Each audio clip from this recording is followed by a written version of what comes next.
Spinoza lo escribió en 1670. Los manuscritos lo confirman hoy. 7 versículos que aprendes en catecismo, que citas en funerales, que la Iglesia usa para probar la Trinidad. Nunca estuvieron en el texto original. Lo saben. Lo siguen enseñando. Cuando los especialistas textuales los prueban como interpolaciones, cuando el propio aparato crítico que el Vaticano financia los documenta como texto añadido, la respuesta es en silencio. Llevan siglos eligiendo ese silencio. Y cuando llegues al séptimo, vas a entender por qué la Iglesia no puede simplemente retirarlos del catecismo, porque si los retira, tiene que admitir algo que no puede permitirse admitir. Quédate, porque esto que voy a mostrarte no es teoría de conspiración, no es especulación de Internet, es crítica textual bíblica, es la disciplina académica que estudia los manuscritos del Nuevo Testamento, los papiros, los pergaminos, los códices, para determinar qué decía el texto original y qué fue añadido después por manos humanas. Los especialistas le llaman interpolación, una palabra técnica para describir algo muy simple. Alguien se sentó en un scriptorium frío, pluma en mano, y añadió texto que no estaba ahí. Luego, el siguiente copista copió el texto nuevo como si siempre hubiera existido. Y así, generación tras generación, el añadido se convirtió en escritura sagrada. No es abstracto, es material, es concreto. Hay fechas, hay manuscritos, hay tinta de diferente composición química en el mismo pergamino. Antes de que entres en los versículos, necesito que entiendas cómo se prueban estas cosas, porque la evidencia no es teológica, es física. Los 2 manuscritos completos más antiguos del Nuevo Testamento se conservan hoy. El Codex Sinaiticus del siglo IV está en el Museo Británico, en Leipzig, en el Monasterio de Santa Catalina en el Sinaí y en la Biblioteca Nacional de Rusia. El Codex Vaticanus, también del siglo IV, está en la Biblioteca Apostólica Vaticana. Ambos fueron copiados aproximadamente entre el año 300 y el 400 de nuestra era. Más antiguos que esos 2 códices completos, existen papiros fragmentarios del siglo II y III, el P75, el P66, el P45, pequeños, frágiles, incompletos, pero anteriores. Cuando un versículo está ausente en los papiros más antiguos, en el Sinaítico y en el Vaticano, cuando los padres de la Iglesia griega no lo citan durante siglos, cuando el estilo literario es diferente al del texto circundante, eso no es opinión. Eso es evidencia acumulada que los especialistas en crítica textual consideran concluyente. Eso es lo que va a pasar 7 veces esta noche. Empecemos por el principio, por el versículo que más te va a sorprender, porque es el único en la Biblia que dice explícitamente que el Padre, el Hijo y el Espíritu Santo son uno. Primera Juan, capítulo 5, versículos 7 y 8. Escucha cómo suena en tu Biblia, porque 3 son los que dan testimonio en el cielo: el Padre, el Verbo y el Espíritu Santo. Y estos 3 son uno. Ese versículo es el fundamento textual de la doctrina de la Trinidad, el único lugar en todo el Nuevo Testamento donde los 3 elementos aparecen juntos, identificados explícitamente con la declaración de que son uno. Y no estaba en el original. No te lo digo yo. Te lo dijo Erasmo de Rotterdam en el año 1516. Erasmo fue el humanista más respetado de su generación, un hombre de fe profunda, editor de textos clásicos, autor de una de las sátiras más agudas del siglo XVI. En ese año publicó su edición crítica del Nuevo Testamento en griego, el Novum Instrumentum Omne, colacionando todos los manuscritos griegos que pudo encontrar. Y lo omitió, no porque fuera anticristiano, no porque quisiera destruir la doctrina de la Trinidad, sino porque ese versículo no aparecía en ninguno de los manuscritos griegos que consultó. Ninguno.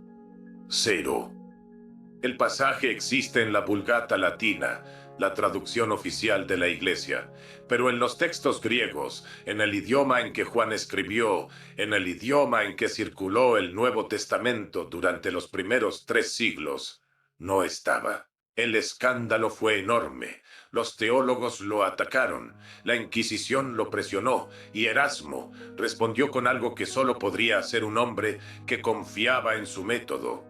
Prometió que si alguien encontraba un solo manuscrito griego que contuviera ese versículo, lo incluiría en la siguiente edición. Voy a decirte cuándo apareció ese manuscrito griego. La fecha lo dice todo. El manuscrito se llama Codex Montfortianus. Apareció en Oxford a principios del siglo XVI. Los investigadores modernos, con herramientas de análisis que Erasmo no tenía, lo catalogan de manera casi unánime como una falsificación deliberada producida específicamente para obligar a Erasmo a incluir el versículo. El pergamino, el tipo de tinta, los errores internos del texto, todo apunta a una fabricación reciente, no a un manuscrito genuinamente antiguo. Erasmo lo incluyó en su tercera edición de 1522, con una nota de duda explícita, expresando sus reservas sobre la autenticidad del manuscrito, básicamente diciendo, lo incluyo porque prometí que lo haría, no porque confíe en esta fuente.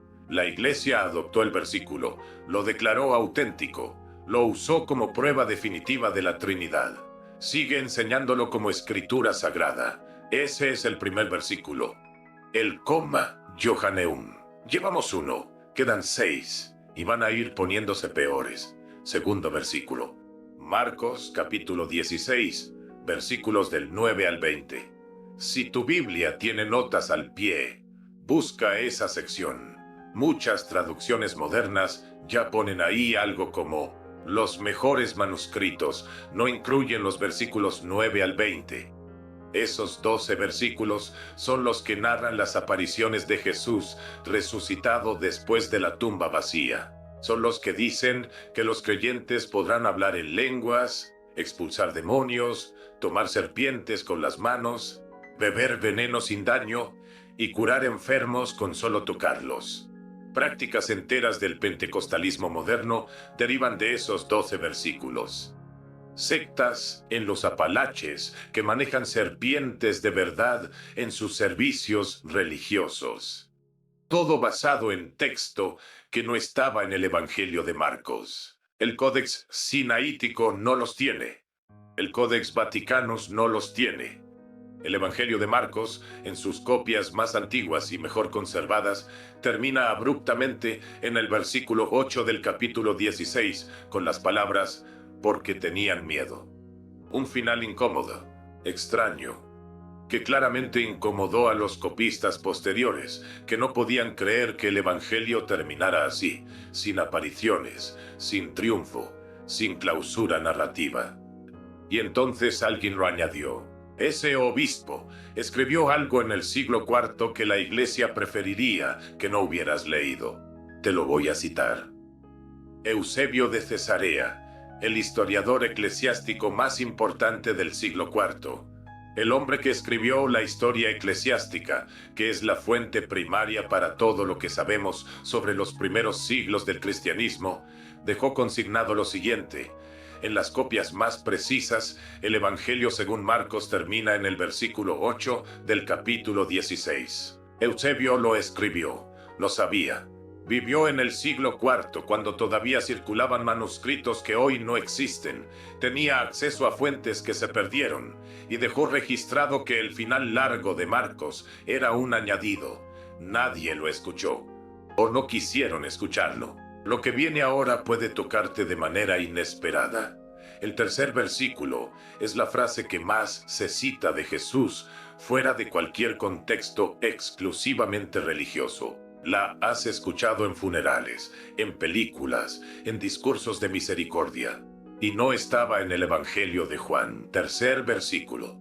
Juan capítulo 7, versículo 53 hasta capítulo 8, versículo 11. La mujer adúltera. El que esté libre de pecado que arroje la primera piedra. Quizás la frase más famosa de Jesús, la que se cita en todos los discursos de tolerancia, la que aparece en películas, en novelas, en canciones, la que se graba en placas de mármol a la entrada de tribunales. No estaba en el Evangelio de Juan. El Códex Sinaítico no está. El Códex Vaticanus no está. Todos los papiros anteriores al siglo V no está. Bruce Metzger, el mayor especialista en crítica textual del Nuevo Testamento del siglo XX, escribió que la evidencia de su origen no joanino es abrumadora. No es mi opinión, es la conclusión del máximo referente académico en la materia. Hay algo más que casi nadie menciona. En algunos manuscritos, el episodio de la mujer adúltera aparece en el Evangelio de Lucas, no en el de Juan, en distintos lugares. Como si los copistas no supieran exactamente dónde ponerlo, porque lo estaban insertando en un texto donde nunca había estado. Lo que voy a decirte ahora sobre Lucas cambia algo que quizás citaste alguna vez en un momento muy íntimo. Cuarto versículo. Lucas, capítulo 22, versículos 43 y 44. El ángel que conforta a Jesús en el huerto de Getsemaní, el sudor de sangre, el momento de la agonía más humana de Cristo, justo antes de la traición de Judas. El P75, uno de los papiros más antiguos del Evangelio de Lucas, del siglo II o III, no los tiene. El Codex Vaticanus no los tiene. El Codex Alexandrinus no los tiene. Clemente de Alejandría no los cita. Orígenes no los cita. Los padres de la Iglesia griega, que conocían el Evangelio de Lucas en su idioma original y que escribieron comentarios extensos sobre él, no saben de esos versículos. ¿Por qué se insertaron? Porque en el siglo II existía una controversia teológica urgente. El docetismo, la creencia de que Jesús solo aparentaba ser humano, que no tenía cuerpo real, que no sufría de verdad, amenazaba con dividir las primeras comunidades cristianas. Los que combatían esa herejía necesitaban texto que demostrara que Jesús sufrió físicamente. Un ángel que lo conforta porque está en agonía. Un sudor que es como sangre. Eso probaba que la humanidad de Jesús era real, no aparente. Alguien insertó 2 versículos para ganar un debate teológico. Y funcionó. Tardé años en entender por qué la Iglesia mantiene estos versículos, sabiendo exactamente lo que saben sus propios especialistas. Un congreso académico en la Ciudad de México, creo que era 2010 o 2011, me dio la respuesta. Un padre jesuita, especialista en patrística, persona de una inteligencia y formación impecables. Le pregunté directo si el aparato crítico de la Nestle Aland documenta que los versículos del sudor de sangre en Lucas son interpolaciones tardías. ¿Por qué se leen en la liturgia del Jueves Santo como texto auténtico? Me miró un momento, con calma, sin defensas. Ernesto me dijo, la Iglesia no enseña el texto original, enseña la tradición viva que se desarrolló alrededor del texto. Son cosas distintas. Me quedé sin respuesta. No porque la respuesta fuera incorrecta, sino porque era perfectamente honesta y porque revelaba algo que yo había resistido a aceptar. El problema no es ignorancia institucional, es una elección consciente y sostenida. Saben exactamente lo que dicen los manuscritos. Han decidido que eso no es lo que importa. Quinto versículo.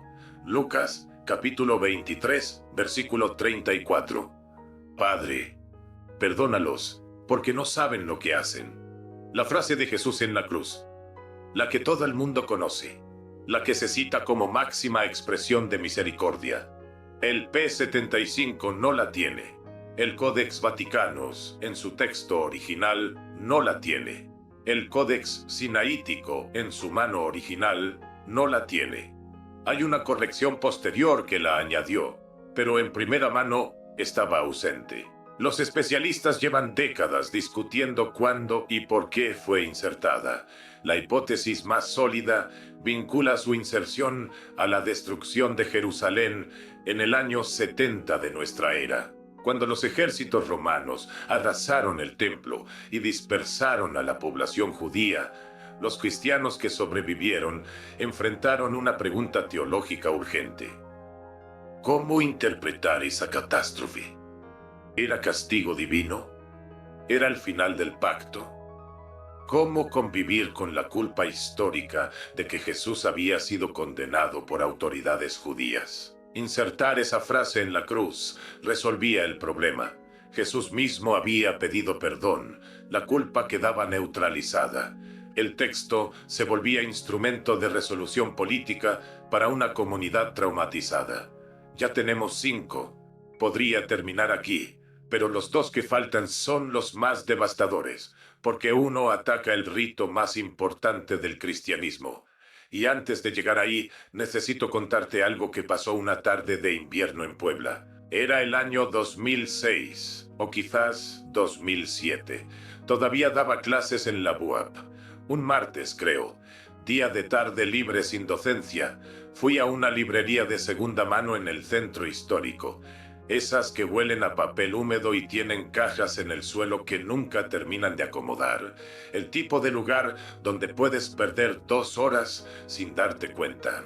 Vi un libro en inglés en una repisa de arriba. Tapa azul, letras blancas. Misquoting Jesus. El autor era Bart Ehrman, un especialista del Nuevo Testamento que yo conocía de nombre, pero al que no había leído con profundidad. Lo tomé. Vi el precio escrito con lápiz en la primera página. Estaba en el límite de lo que llevaba en la cartera, pero lo compré. Esa noche, en el escritorio de mi departamento, la lámpara encendida, todo lo demás apagado, el silencio de las 11 de la noche en Puebla, empecé a leer. Y algo en el segundo capítulo me hizo levantarme de la silla. No bruscamente, despacio. Como cuando el cuerpo reacciona antes de que la mente haya terminado de procesar lo que leyó.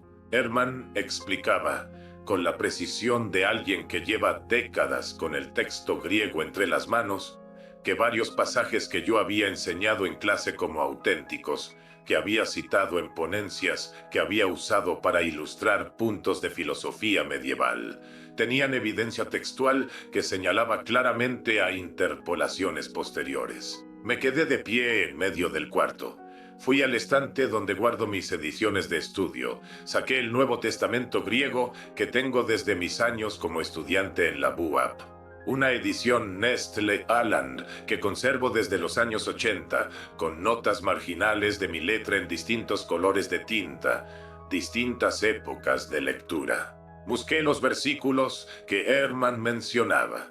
Abrí el aparato crítico, esas letras minúsculas y símbolos al pie de cada página que registran las variantes entre manuscritos. Y ahí estaba, todo lo que Ehrman describía, registrado en el aparato crítico de una edición que yo había tenido en las manos durante décadas. El aparato crítico de la Nestle Aland, financiado en parte por el Vaticano, elaborado por los mejores especialistas de las universidades alemanas, protestantes y católicas, consignaba exactamente esas ausencias en los manuscritos más antiguos. Lo había tenido frente a los ojos durante 20 años y no lo había visto, o no había querido mirarlo. Esa sensación no era indignación, no era rabia, era algo más desorientador. Era la conciencia de que había enseñado como verificado algo que no había verificado, y que el aparato para verificarlo estaba ahí, en un libro que yo mismo usaba en clases, esperando que alguien se tomara el tiempo de leer las notas al pie. Me quedé despierto hasta muy tarde, con el Nuevo Testamento griego y el libro de Ehrman sobre la mesa, comparando, anotando. El café se enfrió. La calle afuera estaba en silencio, y algo cambió en esa noche que ya no volvió a ser lo mismo. Eusebio citó ese versículo 18 veces, 18, y en ninguna de esas 18 citas aparecen esas palabras. Voy a explicarte qué significa eso. Sexto versículo, Mateo capítulo 28, versículo 19. Id y haced discípulos a todas las naciones, bautizándolos en el nombre del Padre, del Hijo y del Espíritu Santo. El gran mandato. El fundamento del sacramento del bautismo, tal como se practica en la mayoría de las iglesias cristianas hoy. La fórmula trinitaria. El versículo que establece que el bautismo debe hacerse en el nombre de los tres, no solo de uno. Y aquí viene la prueba más devastadora de las 7. Eusebio de Cesarea, el mismo historiador eclesiástico que ya mencioné, el hombre que vivió entre el año 260 y el año 339 aproximadamente. El historiador oficial del Concilio de Nicea, el que estuvo ahí cuando en el año 325 la Iglesia definió la doctrina de la Trinidad. Eusebio citó el versículo de Mateo 28, 19 en sus obras. No una vez, no 5 veces, 18 veces. 18 citas documentadas del mismo versículo en las obras de Eusebio. Los investigadores las han contado, las han catalogado, las han analizado. ¿Sabes cuándo empezaron a aparecer las 18 citas con la fórmula trinitaria? Después de Nicea, exactamente después. Porque en las obras que Eusebio escribió antes del concilio de Nicea, en el año 325, él cita ese versículo de Mateo sin la fórmula trinitaria. En esas citas anteriores, el texto que Eusebio conocía decía: Id y haced discípulos de todas las naciones en mi nombre. En mi nombre, no en el nombre del Padre, del Hijo y del Espíritu Santo, en el nombre de Jesús. Eso coincide exactamente con lo que dicen los Hechos de los Apóstoles. 4 pasajes del mismo libro, capítulos 2, 8, 10 y 19, muestran que las primeras comunidades bautizaban con una fórmula unitaria: en el nombre de Jesucristo, nunca en el nombre de los tres. Y Mateo 28, 19, el único versículo que dice explícitamente en el nombre del Padre, del Hijo y del Espíritu Santo, aparece en los textos de Eusebio con esa fórmula solo después del Concilio de Nicea, donde la doctrina de la Trinidad fue votada y declarada dogma oficial. El versículo fue ajustado después de Nicea para reflejar la doctrina que Nicea acababa de declarar. Séptimo versículo, Juan, capítulo 5, versículos 3, b y 4. El ángel que descendía al estanque de Betesda y agitaba el agua. El primer enfermo que entraba después de la agitación quedaba curado de cualquier enfermedad. Sin esos 2 versículos, el relato que los rodea no tiene sentido. El hombre paralítico del versículo 7 le dice a Jesús: Señor, no tengo a nadie que me meta en el estanque cuando se agita el agua. Pero si los versículos 3, b y 4 no existen, si no hay explicación del ángel y el agua, esa frase no se entiende. ¿Por qué habría de importar que el agua se agitara? ¿Qué tiene de especial entrar en ese momento? La secuencia narrativa prueba que los versículos 3, b y 4 fueron añadidos después del versículo 7, para explicar algo que el versículo 7 da por conocido. Los añadió alguien que leyó el versículo 7 y pensó que los lectores necesitaban saber qué significaba el agua agitada. Los mejores manuscritos griegos no los tienen.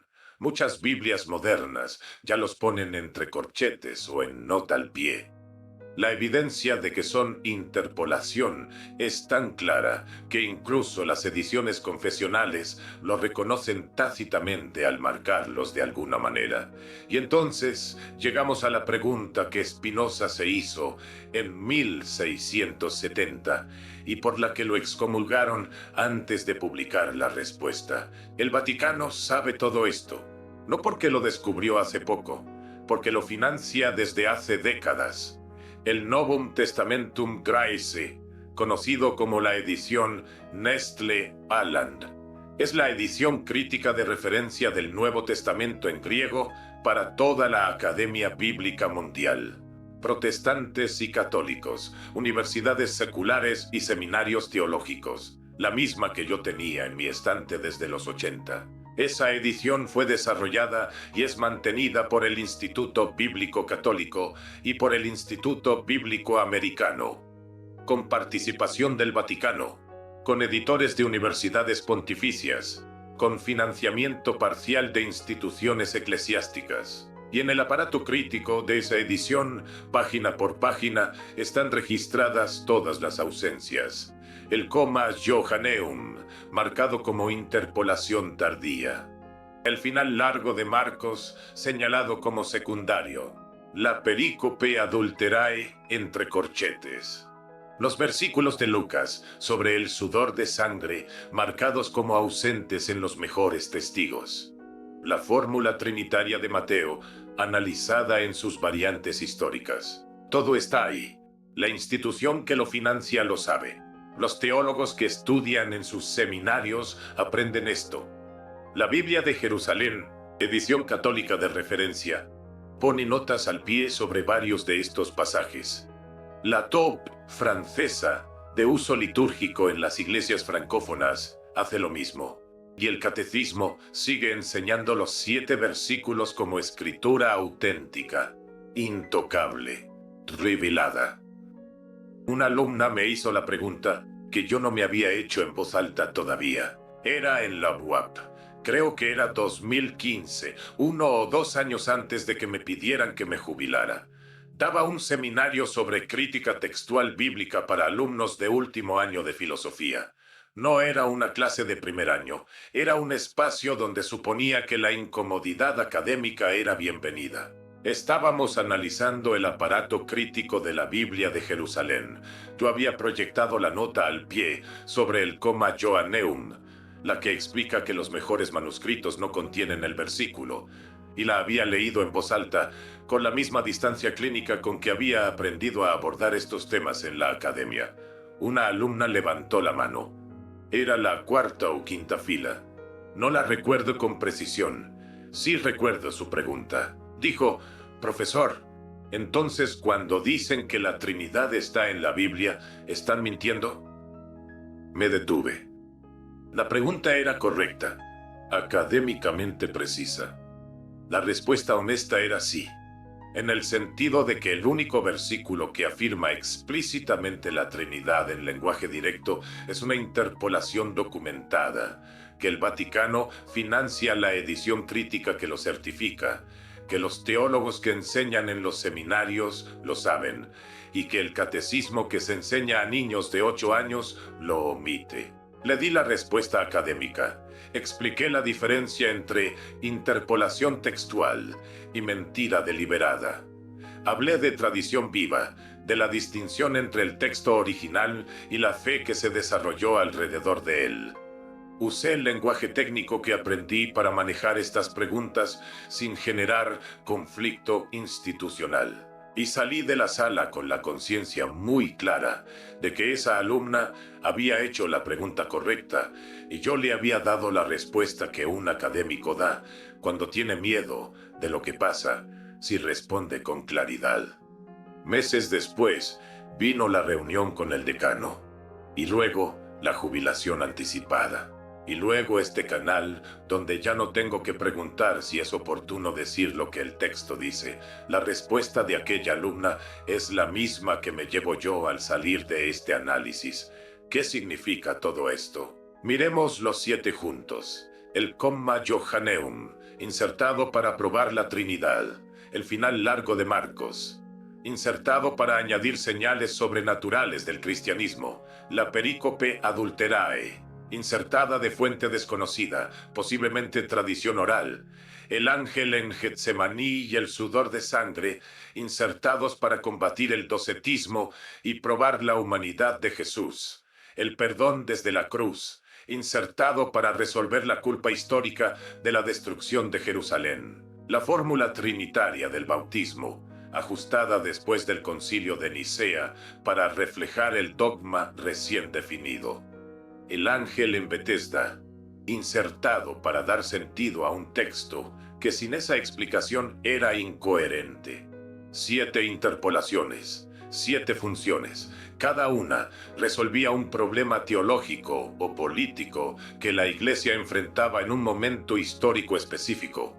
Ninguna estaba en el texto original, y cada una sigue enseñándose. No es ignorancia.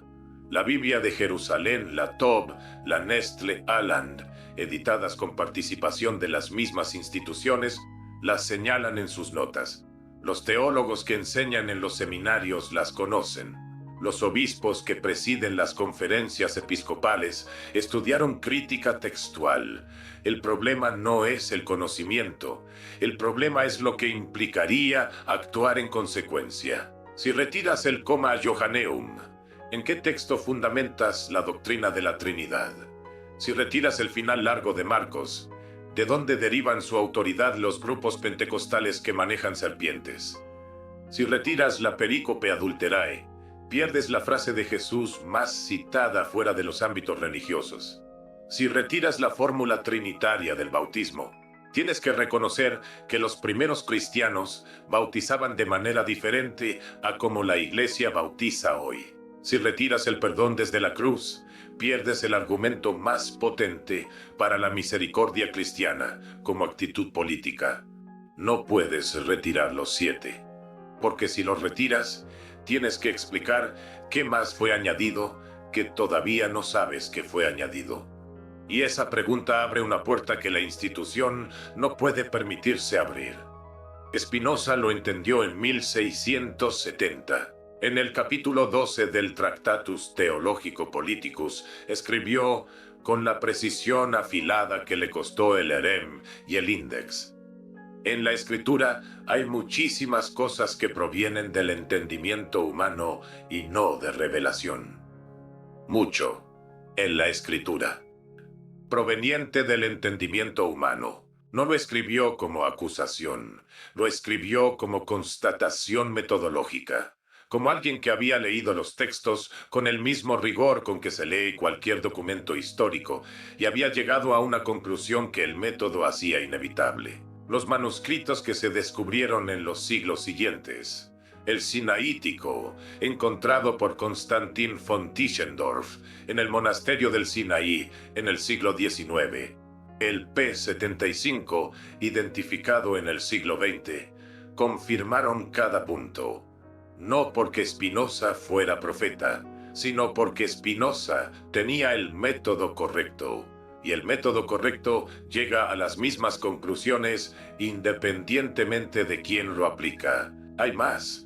Estos 7 son los más documentados, los que aparecen en prácticamente todos los análisis de crítica textual del Nuevo Testamento. Pero Ehrman, en Misquoting Jesus, señala más de 200 variantes significativas entre los manuscritos, algunas menores, cambios de vocabulario, ajustes gramaticales, otras mayores.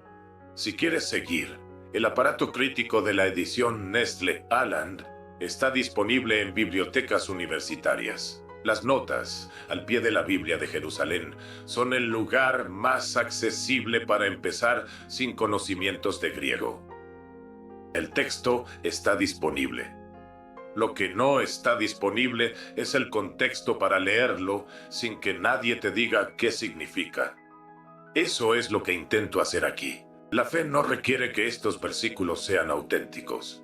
La fe puede sobrevivir, y yo diría que sobrevive con más integridad, cuando distingue entre lo que Dios reveló y lo que los hombres añadieron. Esa distinción no destruye nada que merezca preservarse, solo le devuelve la responsabilidad a quien pertenece, a ti.